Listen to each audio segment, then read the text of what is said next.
Hello guys, welcome to Amrish Vishwakarma classes. आज हम लोग क्लास 9th के ज्योमेट्री के सेकेंड चैप्टर को शुरू करने जा रहे हैं, जिसका नाम है लाइन्स एंड एंगल्स। पहले चैप्टर में हम लोगों ने ज्योमेट्री की सारी ABCD के बारे में जानी, टर्म्स के बारे में जाने, यूक्लिड का पोस्टुलेट क्या है, एक्सिम्स क्या है, थ्योरम क्या है, तो बहुत सारी बातें चैप्टर 1 के अंतर्गत हम लोगों ने सीखी है।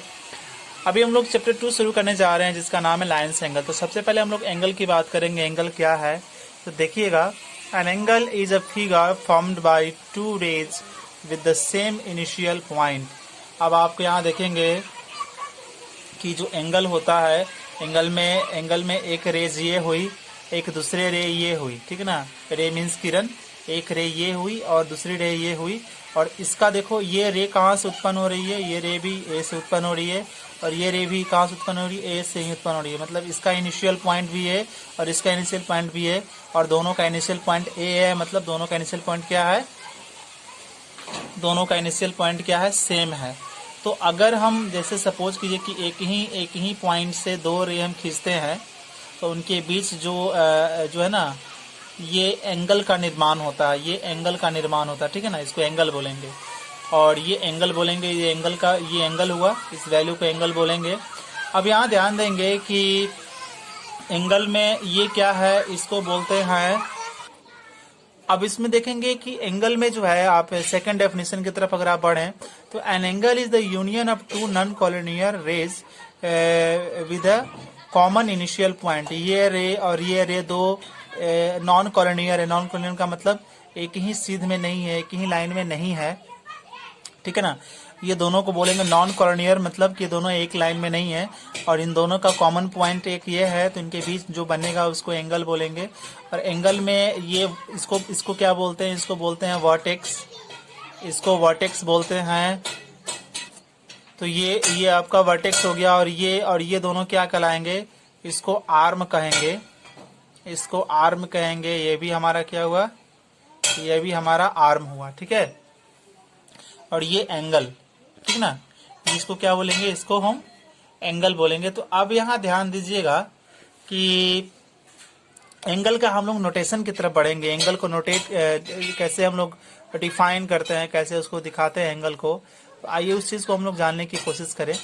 जैसे आप डायग्राम को देखिए, ये एंगल बना, तो इस एंगल का नाम क्या होगा, इसका एंगल का नाम आप ऐसे भी बना सकते हैं, एंगल ए भी कह सकते हैं इसको एंगल ए भी कहेंगे, या इसका ऐसे भी नाम हो सकता है। इस एंगल को बनाने के लिए दो रे रिस्पॉन्सिबल है, एक ये और एक ये। इसका नाम ऐसे भी हो सकता है BAC, तो BAC भी इसको बोल सकते हैं, या CAB वो भी इसको बोल सकते हैं।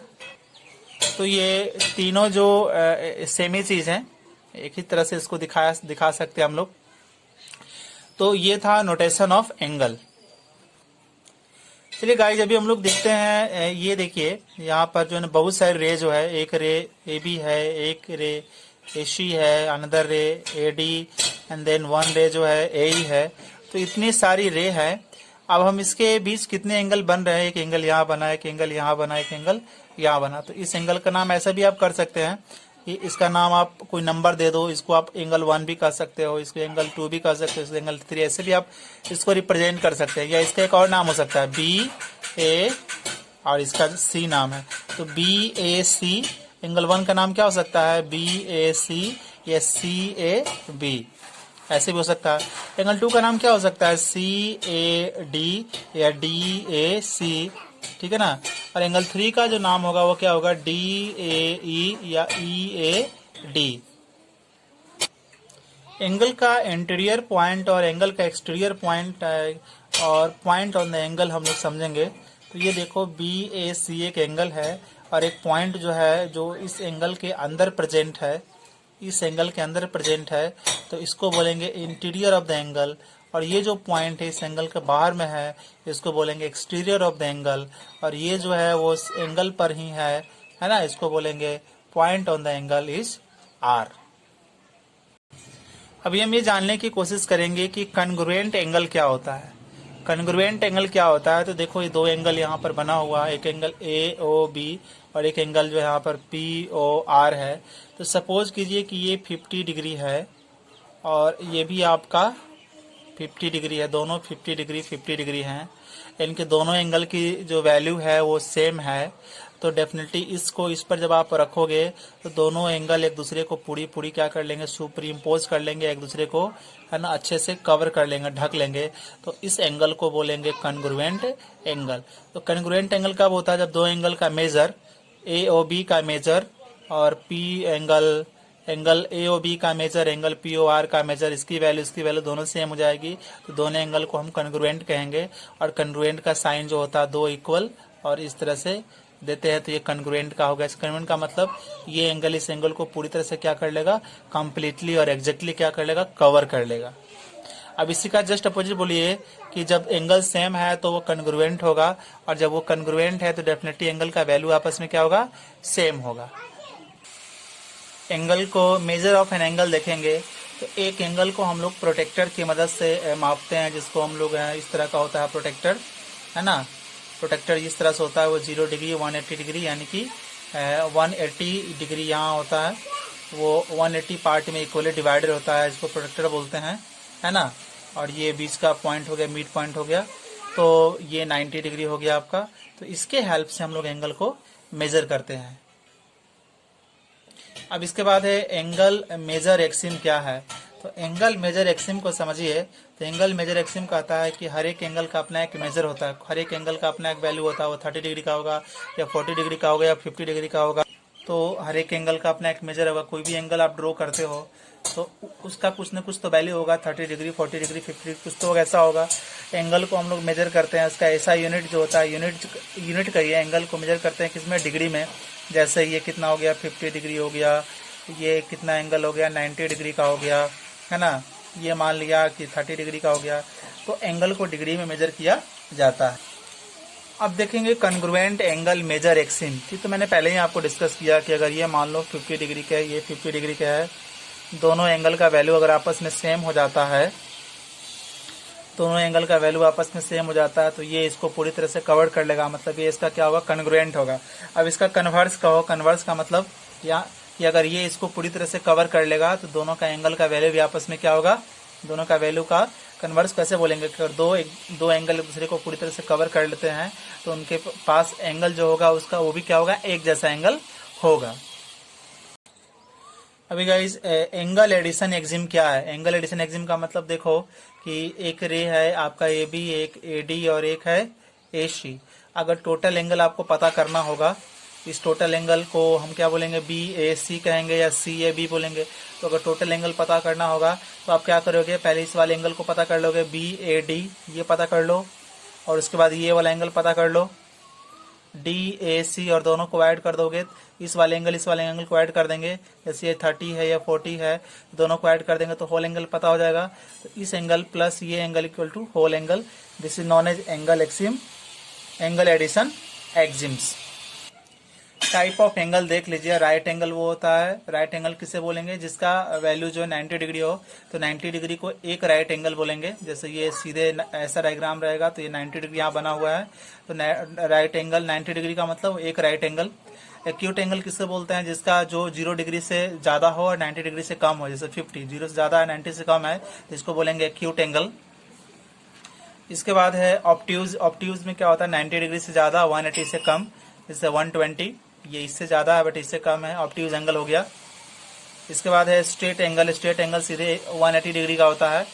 180 डिग्री मतलब 90 डिग्री को बोलते हैं one right angle, one right angle, one right angle.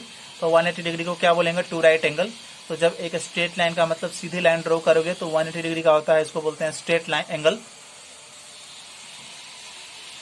इसके बाद है जो फिफ्थ टाइप का जो एंगल है उसको बोलते हैं रिफ्लेक्स एंगल। रिफ्लेक्स एंगल का मतलब जो 180 से ज्यादा हो, 360 से कम हो। आप देखिए ये 270, इससे ज्यादा इससे कम, इसको बोलेंगे रिफ्लेक्स एंगल। कंप्लीट एंगल क्या होता है, कंप्लीट एंगल देखो आप ऐसे यहाँ है ऐसे, अब ये इसको मूव कराइए, मूव कराते हुए सीधे जो नेक राउंड ले लिया, जैसे यहाँ से चले और फिर यहीं पर आ गए तो कंप्लीट एंगल बन गया, एक सर्कल बन गया तो कंप्लीट एंगल हो गया। और कंप्लीट एंगल जो होता है वो 360 डिग्री का होता है, और 90 डिग्री में एक राइट एंगल, तो 360 डिग्री में 4 राइट एंगल। तो अगर कंप्लीट एंगल वो एंगल होता है जो 4 राइट एंगल। सो कम्प्लीमेंट एंगल क्या होता है इस चीज को समझिए। तो कॉम्प्लीमेंट एंगल को समझने के लिए आप ऐसे करेंगे, जानेंगे कि दो एंगल जिनका सम कितना हो जाए 90 डिग्री हो जाए, दो एंगल जिसका सम 90 डिग्री हो उसको बोलेंगे कॉम्प्लीमेंट एंगल। ठीक है। अब जैसे ये एक एंगल 50 डिग्री, आप ध्यान दीजिएगा नीचे की तरफ अगर हम पढ़ें डायग्राम में देखें तो ये 50 है, ये 40 डिग्री है। तो अगर इन दोनों एंगल को सम करेंगे तो हमारा 90 डिग्री आ जाता है। तो हम बोलेंगे कि ये दोनों एंगल आपस में कैसे एंगल हैं, कॉम्प्लीमेंट एंगल हैं, कॉम्प्लीमेंट्री एंगल हैं, या इसी को कॉम्प्लीमेंट एंगल भी बोलते हैं, कॉम्प्लीमेंट एंगल्स भी कहते हैं, राइट। तो कॉम्प्लीमेंट एंगल या कॉम्प्लीमेंट्री एंगल, दो एंगल जिनका सम 90 डिग्री हो। अब कॉम्प्लीमेंट एंगल फाइंड कैसे करेंगे, कॉम्प्लीमेंट एंगल पता कैसे करते हैं, तो बहुत ही आसान है कॉम्प्लीमेंट एंगल पता करना। जैसे आप देखिए बहुत सारे यहाँ पर क्वेश्चन है, हाउ टू फाइंड कॉम्प्लीमेंट और कॉम्प्लीमेंट्री एंगल। अगर 45 डिग्री का कॉम्प्लीमेंट्री एंगल पता करना है तो 90 में से माइनस कर दो। 45 में कितना ऐड करोगे कि 90 हो जाए, तो माइनस करके पता कर लो। 50 का कॉम्प्लीमेंट पता करना है तो 50 में कितना ऐड करोगे कि 90 हो जाएगा, तो माइनस करके कैलकुलेट कर लो। इस तरह से 70 का 20 हो जाएगा, 80 का 10, 90 का 0, क्योंकि 90 में कितना ऐड करेंगे कि 90 होगा, तो 0, कुछ भी ऐड नहीं करेंगे तो कॉम्प्लीमेंट उसका 0। उस तरह से थीटा का क्या कॉम्प्लीमेंट कैसे निकालेंगे, तो 90 में से थीटा माइनस कर देंगे। एक्स का कॉम्प्लीमेंट कैसे होगा, तो एक्स का कॉम्प्लीमेंट होगा 90 माइनस एक्स। अभी गाइज हम लोग सप्लीमेंट्री एंगल के बारे में स्टडी करेंगे। सप्लीमेंट्री एंगल क्या है, तो दो एंगल जिसका सम 180 हो, जैसे ये एक 120 है, एक 60 है, दोनों को आप ऐड करोगे तो 180 आ जाएगा, तो इसको बोलेंगे सप्लीमेंट्री, इसको बोलेंगे सप्लीमेंट्री एंगल बोलेंगे। ठीक है, तो ये सप्लीमेंट्री एंगल हो गया। अभी आप इसमें ध्यान दीजिएगा कि सप्लीमेंट्री एंगल जैसे आप 130 और 50 भी आपका सप्लीमेंट्री एंगल होगा, इसको अभी ऐड करेंगे तो 180 हो जाएगा। तो सप्लीमेंट्री एंगल पता कैसे करते हैं, मान लीजिए कि आपको 70 डिग्री का सप्लीमेंट्री एंगल पता करना है, तो इसमें कितना आप ऐड करोगे कि 180 हो जाएगा, तो आप इसमें 180 में सीधे इसको माइनस कर दो तो आपका निकल के आ जाएगा सप्लीमेंट्री एंगल। अगर आपको सप्लीमेंट्री एंगल पता करना है 150 डिग्री का, तो इसमें कितना ऐड करेंगे कि 180 हो जाएगा, तो कुछ नहीं, 180 में से 150 को माइनस कर देंगे तो मेरा निकल के आ जाएगा 30। तो इस तरह से सप्लीमेंट एंगल को निकाला जाता है। आप सप्लीमेंट एंगल के बाद गाइज है एंगल बाइसेक्टर क्या होता है। अब एंगल बाइसेक्टर को समझिए। जैसे आप देखिए कि एक एंगल हमारे पास ये है, ठीक है ना, ये एंगल है, इसका नाम है BOC या COB। ठीक है, BOC या COB। अब इसमें मैंने ये मान लिया जाए कि एंगल बाइसेक्टर है। तो अगर ये एंगल बाइसेक्टर होगा तो ये क्या करेगा, पूरे एंगल को दो इक्वल पार्ट में बांट देगा, ये और ये आपस में सेम हो जाएंगे। तो एंगल बाइसेक्टर क्या होता है, एंगल को दो इक्वल पार्ट में डिवाइड कर देता है, उसको बोलते हैं एंगल बाइसेक्टर। सपोज कीजिए कि एंगल बाइसेक्टर है, तो क्या होगा, ये एंगल जिसका नाम BOX वो इक्वल हो जाएगा किसके, इस एंगल का जिसका नाम है COX या XOC। ये दोनों एंगल क्या होंगे, हाफ हो जाएंगे पूरे का एंगल BOC। तो ये कॉम्प्लीमेंट एंगल का कॉन्सेप्ट हुआ गाइस। एडजेसेंट एंगल्स क्या होते हैं उस चीज को हम लोग जानेंगे अभी। एडजेसेंट एंगल, दो एंगल को एडजेसेंट एंगल बोलेंगे जो ये तीन कंडीशन को सेटिस्फाई करेंगे। पहला कंडीशन क्या है कि उनका वर्टेक्स सेम होना चाहिए। आइए चेक करते हैं, ये दो एंगल आप देख रहे हैं, क्या ये दोनों एडजेसेंट एंगल हैं, चेक करते हैं। पहला कंडीशन पहले चेक कीजिए। तो वर्टेक्स कह रहा है सेम होने के लिए, तो आप देखो तो इस एंगल, ये एंगल जो है इसका वर्टेक्स O है। अब इस एंगल को देखो, इसका एंगल भी वर्टेक्स O ही है, यानी कि ये दोनों रे एक ही कहाँ से निकल रही है, O से, और ये दोनों रे जो है कहाँ से निकल रही है, O से, यानी कि इसका वर्टेक्स एटा बस सेम। यानी कि चलिए एडजेसेंट होने के लिए पहला कंडीशन है वो दोनों एंगल सेटिस्फाई करता है। दूसरा क्या कहता है कि उनका एक आर्म यानी कि एक साइड कॉमन होना चाहिए। देखिए इस एंगल को जब हम कंसीडर करेंगे तो AC आया कि नहीं, AC इस एंगल में है ना, यस है। जब इस एंगल को आप कंसीडर कर रहे हो तो इसमें भी, इस एंगल को कंसीडर कर रहे हो तो OC इसमें भी है, और जब आप इस एंगल को कंसीडर कर रहे हो तो OC इसमें भी है, यानी कि एक आर्म जो है वो दोनों में प्रेजेंट है, दोनों एंगल में। तो चलिए सेकंड कंडीशन भी सेटिस्फाइड हो गया। अब थर्ड कंडीशन का देखते हैं कि ये तो वर्टेक्स है भाई जो दोनों में है, ये जो साइड है जो दोनों एंगल में है, और इसके बाद इसको बोलते हैं कॉमन साइड। क्या बोलते हैं इसको, कॉमन साइड। इन दोनों को क्या बोलते हैं, नॉन कॉमन साइड। क्या बोलते हैं इसको, नॉन कॉमन साइड या अनकॉमन साइड। तो अब थर्ड कंडीशन ये है कि कॉमन साइड के, ये कॉमन साइड है ना, तो इसके एक तरफ एक साइड होना चाहिए और एक दूसरी तरफ साइड होना चाहिए, यानी कि जो अनकॉमन साइड है कॉमन साइड के एक तरफ और दूसरी तरफ होना चाहिए, ठीक है ना। ये जो कॉमन, थर्ड कंडीशन को फिर से समझिए कि जो कॉमन साइड है तो कॉमन साइड के एक तरफ अनकॉमन साइड, फिर दूसरी तरफ भी अनकॉमन साइड, इस तरह से आपस में अरेंज हो, उसको बोलेंगे एडजेसेंट एंगल्स बोलेंगे।